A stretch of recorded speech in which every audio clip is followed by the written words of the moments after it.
Oke. Nah, tips berikutnya setelah kita punya kemasan itu, saya selalu menganjurkan tulislah khutbah Anda. Mengapa menulis? Dengan menulis khutbah Anda lebih terkontrol, lebih terkendali. Ya, saat menulis itu pilihan kata bisa diperhitungkan, dan kita bisa pakai gaya bahasa apapun. Kalau Anda seorang sastrawan, pakailah bahasa-bahasa yang nyasar. Saya bisa memilih kata-kata orang muda. Kalau umat saya orang muda, jadi kesadaran ini kita pilih supaya kata-kata yang kita pilih itu kena di hati. Ya, tadi pendengar kita itu pakai hati semua ya. Jadi kita menyiapkan dengan pikiran, tapi yang kita sasar hati mereka. Menangkan hati umat kita dengan khotbah kita. Pakailah bahasa yang sederhana. Nggak usah gaya pokok yang nggak mudah-mudah. Karena pernah ikut kursus kitab suci pada zaman parusia nanti opogi parusia umat gak mudah. Pakailah bahasa yang sederhana. Saya pernah belajar teologi di Kenduan, pakai bahasa daging-daging, umat gak mudah. Bahasa yang sederhana. Oke, kalau kita khotbah di kampus, universitas, mungkin ini isinya dosen-dosen, kita pakai bahasa agak tinggi nggak apa-apa. Tapi kalau di gereja ada anak kecil sampai orang tua, pakailah bahasa yang paling sederhana dipahami oleh yang paling sederhana. Ya. Memang tentu tidak semua bisa mudeng, tetapi pakai yang paling sederhana. Dengan menulis durasi waktu juga terjaga. Saya sekarang hafal karakter 12 spasi 1. Kalau saya dengan A4 ya, kuarto satu halaman itu 8 menit kurang. Kalau saya pengen persis 10 menit, saya tambahi 1/4 halaman.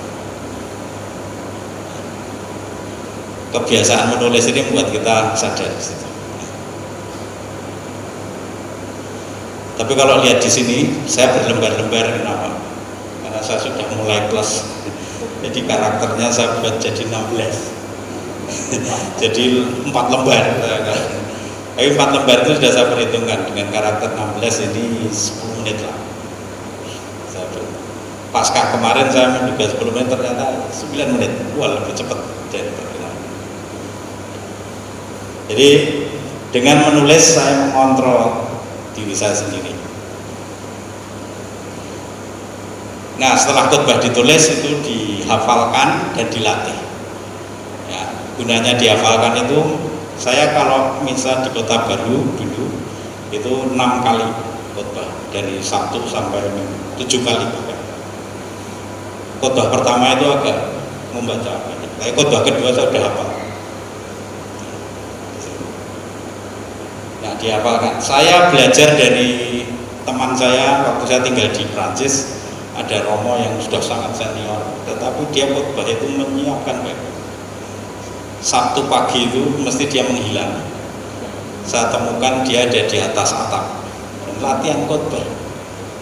Dia tulis khotbahnya, dia baca, ya, orang Prancis ngomong Prancis. Dan saya tahu kalau dia di atas hari Sabtu, berarti besok pagi dia khotbah jam sekian. Saya selalu datang, dan makin lama makin banyak umat yang datang karena menikmati khotbah. Tidak lucu, tetapi bahasanya itu dipilih dan menyentuh hati. Dan umat senang dengan khotbah yang berkualitas ini, bernas gitu, istilah. Perlu berbicara di depan umum, latihan. Untungnya saya sejak seminari itu ada sidang akademi, latihan ngomong di depan publik.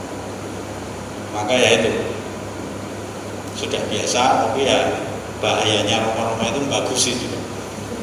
Saking one man show itu loh, ngerti kabeh, lalu lupa daratan. Nah, kalau lupa daratan jadi tambah jauh. Nah, percaya diri itu melalui bahasa tubuh, bahasa verbal, ya, dan semua khotbah kita harus menyatu dengan diri kita. Maka tadi ya, jangan membaca khotbah orang lain, jangan membaca khotbah romo lain, sekalipun itu romo idola, buat khotbah Anda sendiri.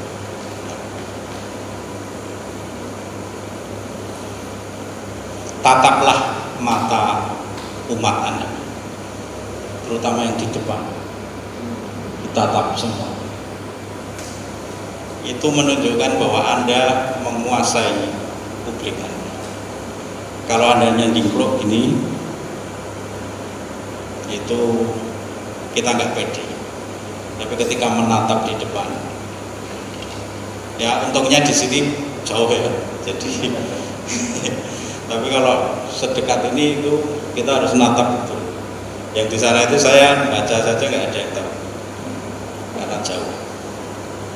Ya saya memanfaatkan ini sih, pandemi ini dan saya jauh sekali jaraknya jauh dengan umat. Maka seringkali saya hanya membaca saja. Dengan membaca ini kelihatannya saya menatap umat. Tapi saya membaca. Ya. Tapi itu jangan dicontoh. Ya. Tetaplah kontak dengan umat. Ya. Berkhotbahlah dengan las-lasan. Las-lasan itu satu kata demi satu kata.